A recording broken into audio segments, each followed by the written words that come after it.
Mr. Roll It Up here with another Blunt Talk video. And in this video, we're going to talk about how Robert Johnson is demanding, is saying we want our reparations. And I'm also going to tie that into the timing and how, that kind of aligns with what is going on with everything around the George Floyd and Black Lives Matter protesting.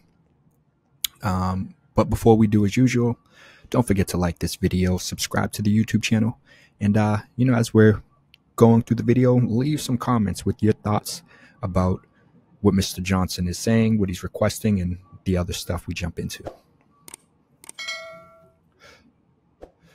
So, as you can see, Robert Johnson is the founder of BET, and, we got a few different sources that we can jump into here and kind of get a glimpse and hear what he says specifically. But as you can see, basically he's calling for $14 trillion of reparations for slavery. And this is one of those hot topics, where it's interesting because I have many, friends or people that I respect, and whom are intelligent people, college educated, and these are white people I'm referring to that I'm talking about with what I'm going to jump into. Many of them don't believe Black people should get reparations, and it's really weird to me because I'm like, this is clearly a product or byproduct of kind of the institutionalized the racism that exists still. That little piece of racism that I believe is kind of in every white person. If you were born in America, it's going to be inside of you. Now, it's obviously not going to necessarily show to the same extent that it might with one person compared to another. That's where, things change and differ drastically. But I think it's there with everyone. And unfortunately, I think you kind of really start to see it when you jump into this reparations conversation. Now, I just posted something the other day talking about, on another page of mine, about how I found out Italians had been given reparations because 11 Italians were lynched. 11 Italians were lynched. I believe this is, and it might be a little high, a little lower, but 11 Italians were lynched and they were given reparations. Like, every group has been given reparations aside from Black Americans. It's 2020. And this is another conversation, I guess, that's part of the, and maybe I'll throw this into this Blunt Talk episode is, no, I'm not even going to jump into it. I'm not even going to jump into it because I don't want to get, let me make a little note though of that so I can do another Blunt Talk episode on this, because I feel like it would be a good Blunt Talk episode on its own. And I seriously believe what I was thinking, what I almost said. But,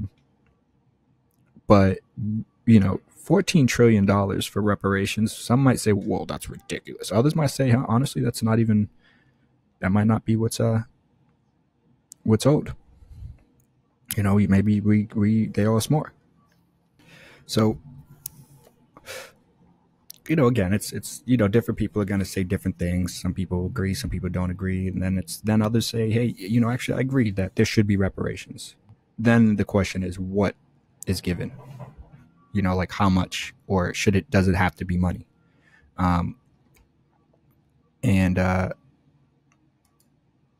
We have this article right here. It says BET founder Robert Johnson calls for $14 trillion of reparations for slavery. Now is the time to go big, to keep America from dividing into two separate and unequal societies, Robert Johnson said in a CNBC interview on Monday. So that must have been this morning, because it's 12 o'clock right now. And so Johnson said reparations would send the signal that white Americans acknowledge damages that are owed for the unequal playing field created by slavery in the decades since. The wealth divide and police brutality against blacks are the heart of protests that have erupted across the nation following last week's killing of George Floyd during an arrest in Minneapolis. And that's, I mean, that pretty much is it right there. You know, I mean, this, everything here, these key points are spot on. And, you know,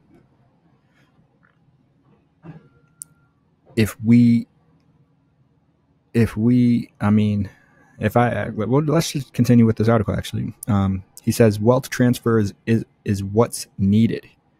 He argued. Think about this. Since 200 plus years or so of slavery, labor taken with no compensation is a wealth transfer. Denial of access to education, which is a primary driver of accumulation of income and wealth, is a wealth transfer. Johnson, 74, made history as America's first black billionaire. Calling reparations the affirmative action program of all time, Johnson said they would send the signal that white Americans acknowledge damages that are owed for the unequal playing field created by slavery in the decades since, with a wealth transfer to white Americans away from African Americans. Damages is a normal factor in a capitalist society for when you have been deprived for certain rights. If this money goes into pockets like the virus stimulus checks, that money is going to return back to the economy in the form of consumption. There will also be more black-owned businesses, he added. Johnson said the need for reparations has been on his website since last year. I'm not new to this challenge, he said. He's not advocating more bureaucratic programs that don't deliver and don't perform. He stressed, I'm talking about cash. We are a society based on wealth. That's the foundation of capitalism. And this is, I love this because this is where it's like, so too often in the past, it's like, okay, let's come up, you know, and we're going to design these programs that are meant for these people. And then it's like, they end up incorporating everyone, but like, it's like they end up bringing everyone in, and then black Americans are like the last ones on the list, and they basically get screwed and left out. Later on, Squawk Box, who is black, expressed doubts. Oh, this is interesting. So, Merck chairman and CEO Ken Frazier, who is black, expressed doubts about whether reparations would be possible. I don't believe we'll be able to get anything like that through our political system. However, he said, leaders in the business community have to be a unifying force. They can be a source of opportunity. They can be a source of understanding. We as business leaders can step up and solve many of these economic problems for people. Saying that education, particularly financial literacy, is a great equalizer.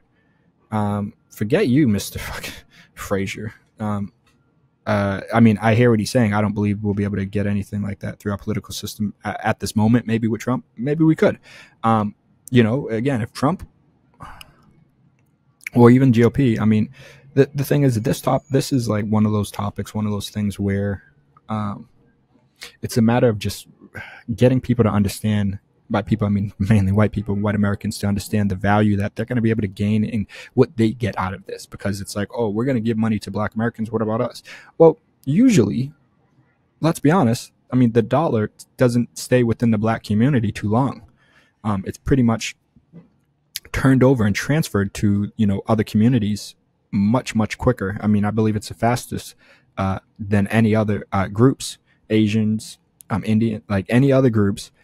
Pretty much keep their money within their community more often or longer than black Americans. So even if there was some sort of reparation given out to black Americans, that money is going to pretty much be given to and handed over most of the time to white owners and white businesses. So, you know, I think it's things like that kind of have to be stressed to people that are against it and that don't fully understand and see the value in it. Because that's what it really comes down to. People, you know, Americans are selfish. We just care about ourselves. It's just like me. So you got to show, you know, some of these people how they will benefit from this. And I guess technically the other way, how you can see how it benefits, as he's saying, it's, you know, it creates opportunities. It prevents, you know, brothers from having to stand on the corner selling those cigarettes to make money for, you know, their daughter and to feed their kids, instead of them having, you know, to deal with, you know, NYPD and getting choked to death, or dealing with, you know, Minnesota or Minneapolis or, you know, Chicago or California, or, you know, whatever police out there are doing to, you know, unarmed black men, African Americans, would drastically, I feel, come, I don't want to say to an end, but would be reduced, because a lot of these issues are as a product of the financial and economic hardships that minorities are experiencing. And so a lot of that, again, really does align with what we're seeing right now around the protesting regarding George Floyd and other Black Americans who have been, killed under, police brutality and the system at hand. And so the other aspect of this video I wanted to touch on is connecting kind of some of these demands, some of these requests that the Black community does have, because I feel like there is a little bit of a disconnect. And, Black Lives Matter did put out like a list, a few years ago. And then I feel like, I don't know, for whatever reason, it just, you don't really hear about it. You don't hear about these demands, these requests that we have. We hear, oh, end police brutality. Okay, but what does that mean? How do we end it? And so while I was looking for that Black Lives Matter list, I kind of came across some half-ass links, lists, and, they maybe just had like a one line for each point, but it didn't really have anything. So I kept looking around, and I don't know why. That's why I was saying I feel like maybe they got a lot of pushback, or maybe not, I don't know, but for some reason I just feel like a lot of the sources that had links to the Black Lives Matter list of demands were taken down, and not linked anymore. So like I said, I came across this list, kept doing some digging around, and they have a bunch of points, a bunch of demands, and as you can see, some they've elaborated a bit on some of them. So number one up here, as you first jump in here, is to end the war on Black people, and this includes an immediate end to the criminalization and dehumanization of Black youth across all areas of society, including but not limited to our nation's justice and education systems, social service agencies, and media and pop culture. This includes an end to zero-tolerance school policies and arrests of students, the removal of police from schools, and the reallocation of funds from police and punitive school discipline practices to restorative services, an end to capital punishment, an end to money bail, mandatory fines, fees, court surcharges, and defendant-funded court proceedings, an end to the use of past criminal history to determine eligibility for housing, education, licenses, voting, loans, employment, and other services and needs, an end to the war on Black immigrants, including the repeal of the 1996 crime and immigration bills, an end to all deportations, immigrant detention, and immigrant and custom enforcement raids, and mandated legal representation in immigration court. An end to the war on Black, trans, queer, gender, non-confirming people, including their addition to anti-discrimination civil rights protections to ensure they have full access to employment, health, housing, and education. An end to the mass surveillance of Black communities, and an end to the use of technologies that criminalize and target our communities, including IMSI catchers, drones, body cameras, and predictive policing software. The demilitarization of law enforcement, including law enforcement in schools and on college campuses. An immediate end to the privatization of police, prisons, jails, probation, parole, food, phone, and all other criminal justice related services. Until we achieve a world where cages are no longer used against our people, we demand an immediate change in conditions and an end to public jails, detention centers, youth facilities, and prisons as we know them. This includes an end to solitary confinement, the end of shackling of pregnant people, access to quality health care, and effective measures to address the needs of youth, queer, gender, non-conforming, and trans families. The second thing we have here is reparations. And again, this is how I was kind of connecting the dots between Robert Johnson's his request, his demand, and what you're seeing right now regarding the protesting and whatnot. Because we demand reparations for past and continuing harms. The government, responsible corporations, and other institutions that have profited off of the harm they have inflicted on Black people from colonialism to slavery through food and housing, redlining, mass incarceration, and surveillance, must repair the harm done. So reparations for the systemic denial of access to high quality education opportunities in the form of full and free access for all Black people, including undocumented and currently and formerly incarcerated people, to lifetime education, including free access and open admissions to public community colleges and universities, technical education, technology, trade, and agricultural education support programs, retroactive forgiveness of student loans, and support for lifetime learning programs. Reparations for the continued divestment from discrimination towards and exploitation of our communities in the form of a guaranteed minimum livable income for all Black people, with clearly articulated corporate regulations. Reparations for the wealth extracted from our communities through environmental racism, slavery, food apartheid, housing discrimination, and racialized capitalism in the form of corporate and government reparations focused on healing ongoing physical, mental trauma, and ensuring our access and control of food sources, housing, and land. Reparation for the cultural and educational exploitation, erasure and extraction of our communities in the form of mandated public school curriculums that critically examine the political, economic, and social impacts of colonialism and slavery, and funding to support, build, preserve, and restore cultural assets and sacred sites to ensure the recognition and honoring of a collective struggles and triumphs. And number 5, legislation at the federal and state level that requires the United States to acknowledge the last impacts of slavery, establish and execute a plan to address those impacts. This includes the immediate passage of H.R. 40, the Commission to Study Reparation Proposals for African Americans Act, or subsequent versions which call for reparations remedies. And so there are other, as you can see, divest, invest, and we have economic justice, community control, political power. So there are other aspects to kind of some of these demands, some of these asks, but I just wanted to focus on the first two just because it led to the reparations one. And, you know, it's not any kind of surprise that we have someone of this, with this kind of attention and you know, I don't know if I'd say authority or power, but influence, who is you know, connecting the dots with, hey, like, we're doing all this stuff going on right now. Like, you know, what are those demands we had? Like, what are we asking for? What do we really want? What do we need?